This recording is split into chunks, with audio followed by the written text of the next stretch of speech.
ភូមិសណ្ដានស្រស់ស្អាតព្រឹកព្រលឹមពន្លឺថ្ងៃរះឡើងលើវាលស្រែពណ៌មាសរលោង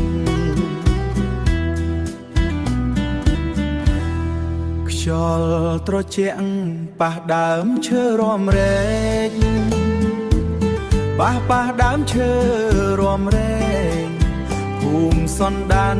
ស្ងប់ស្ងាត់ស្រស់ស្អាតអូសណ្ដានអើយខ្ញុំស្រឡាញ់ណាស់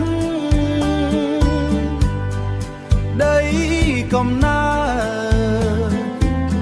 ដែលបេះដូងខ្ញុំចងទន្លេតូចហូរយឺតចិត្តភូមិជីវិតសាមញ្ញប៉ុន្តែពេញ